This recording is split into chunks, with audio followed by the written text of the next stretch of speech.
getting in the car and driving to a gym and then training and getting back was, it'd be the first thing that ended up slipping. So I converted my garage into a gym, and so I've been training hard in there. It's great, and I guess the more I'm charging hard, the more I'm getting older, I'm then having to spend more time doing recovery. So, getting the sauna in there, getting the ice bath in there, and so I'm doing as much recovery now as I'm doing in training.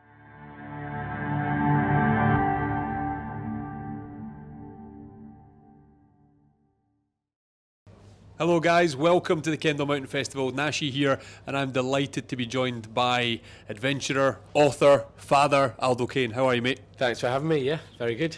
Mate, you're sweating, you've been running about the place. This is the Kendal Mountain Festival, and it's for all adventure, for families. Atlas here, everyone's here. How is it? How's the first couple of days been for you? Yeah, good. I was up in Edinburgh yesterday, and we got down last night, and I've been pushing the buggy around ever since, and that's harder work than being on expedition. Yeah, I'll bet. And while you're here, what shows are you doing? You've got some talks, you got some stuff lined up? Yeah, so I'm doing a risk talk tonight. I think it's 6 o'clock maybe, with Rebecca and Freya. So I think it's 6 o'clock. So it's about risk reward, that sort of relationship. The main talk that I'm doing is tomorrow morning, I think Saturday.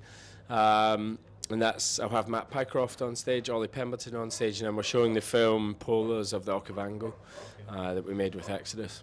Fantastic. But just the festival itself, I saw you obviously here last year. I'm sure it's not, it's a festival you're familiar with. What does it mean, obviously, bringing everyone together? I see you last night, we were in the bar together. You're bumping into people you've maybe not seen all year, but they all come together at Kendal.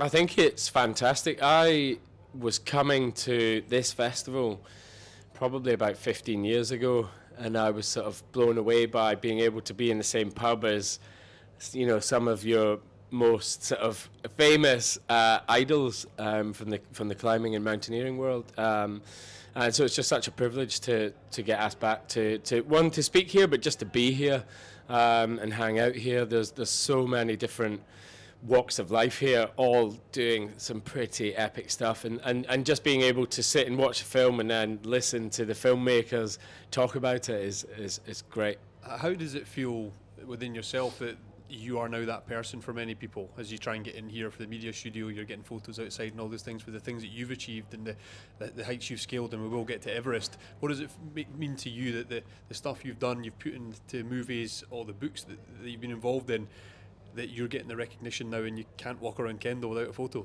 I feel like a complete charlatan. There's a huge amount of imposter syndrome because of the amount of people here doing some really amazing things. But ultimately, if me or anyone else is an inspiration to anyone, then it's worth it. And I was here 15 years ago watching things, and I thought, how do you ever even get into doing that? And that's now what I do for a job. It's I'm probably 6 or 7 expeditions this year alone, and that's every year. Going from maybe 10 a year to 7, it fluctuates. But either way, I'm kind of living that life that I imagined when I first came to Kendal all those years ago. I mean, this year alone, 6 or 7 expeditions. One of them was Everest. Yeah, that's right. Take us there. How did Everest? That's maybe always been on your bucket list, but how did it come to be? It's been on my bucket list since, I guess reading Sir Chris Bonington's book a long time ago. It's actually funny being, reading that book, being inspired, then sitting having breakfast with him this morning. That's just the vibe that's at Kendal. But Everest had been on my list for many years since I was a boy. I've done much harder expeditions, and I've done much more remote expeditions than that, but there's just something about spending those precious moments, 20 minutes on the summit of the highest mountain in the world, and for me it was much more about, I knew the summit would be an anticlimax, really. It was much more about the journey to get there. Sort of sounds a bit metaphorical, sort of hubba bubba basically, but it's actually much more about the hard work to get there. I quite enjoyed the process. I'm very lucky on summit day. There was maybe five of us plus Sherpas that made it to the summit. Came back down Camp 4, then went straight up Lhotse as well after that. So I kind of got 2 hills in for the price of 1, basically, and it was great for me to take that off. I've been inspired by it since I was a kid, and so to be able to do in 6 months Amadablam, Everest and Lhotse was like a big tick, really. Yeah. But totally impossible without the support out there, the Sherpas, the guides, the teams, the catering. It's very different to all the expeditions that I normally do, but cool to see that side of the world. And what about top of the world or inside a volcano? Where are you more comfortable? I don't know. Everest I did find funny on a like most of my job I'm spending looking at hazards, risks, consequences. That's what I do in my job. And Everest feels funny because it feels very like you're connected to a rope the whole time. Nothing's particularly technical, but the consequence of something going wrong is death, as it happens, lots of times up there. So it's a real juxtaposition between fairly easy climbing, fairly easy admin, don't really have to do too much. But then if you get it wrong, then you could possibly die. Yeah. And totally different to being on a big wall, for example, which the perceived thought is much more dangerous, but actually you're kind of connected to the wall in a way that's I don't know. It's a funny sort of paradox between both of them. Yeah. Now looking at your Instagram, and we can touch on other things that you've done this year, but talk to us about malaria. What happened there? And obviously it's not like you to be bedridden or ill, so to speak, but that obviously floored you. I never get ill, ever. Well, apart from the last 2 years with having Atlas, then the nursery, all the nursery bugs are pretty bad. But I got back from Malaysia with malaria. I got back from Malaysia with. And I went to a friend's wedding, and I felt pretty rough the next day, and I was like, it's a killer hangover. And then the day after that, more hungover or more ill. So I went to hospital. They thought it was dengue, so you can only treat that with paracetamol, so they sort of sent me home. And then 2 days later, I went camping with Atlas, and 2 days later, I was just broken.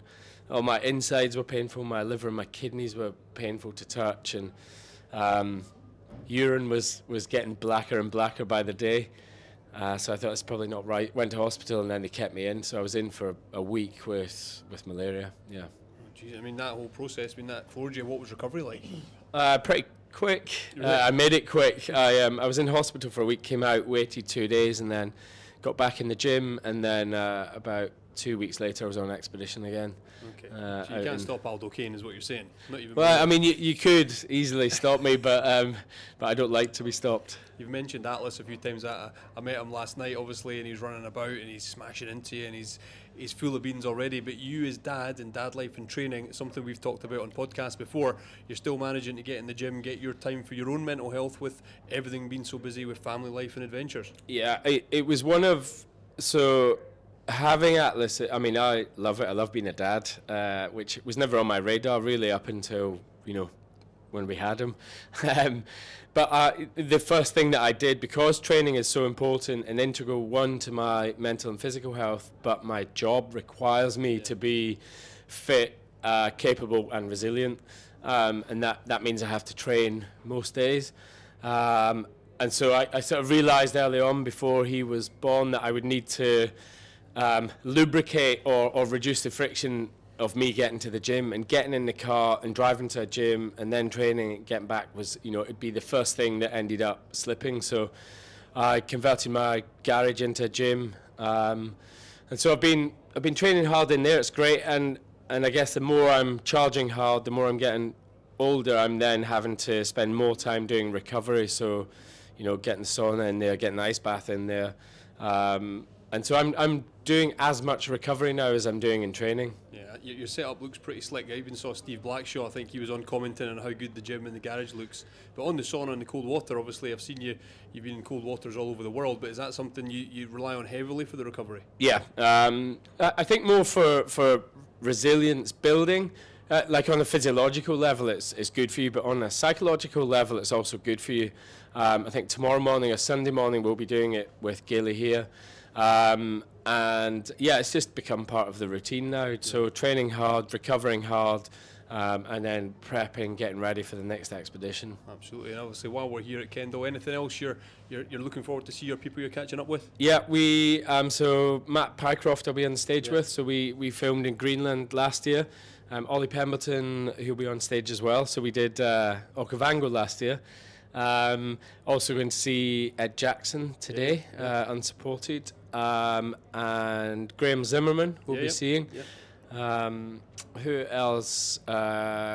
Kristen, we'll be seeing her, talking about her 14 Peaks challenge. And you mentioned Gilly there, obviously the Gilly, and the stuff she does around here. She's a local celebrity in these parts. I know, she's great, and then her good mates, so hopefully we'll get out. And I mean, I get in the water and get out almost immediately. Well, it's that bravado thing, isn't it? Sometimes you can try and be the last one out of the water, but when your body tells you, or your fingers start going, you start losing the feeling, it's that community says if it's your time to get out, you just go. That's it. And it's not actually about, it's not actually about how long you're in there, it's about how good it is for you.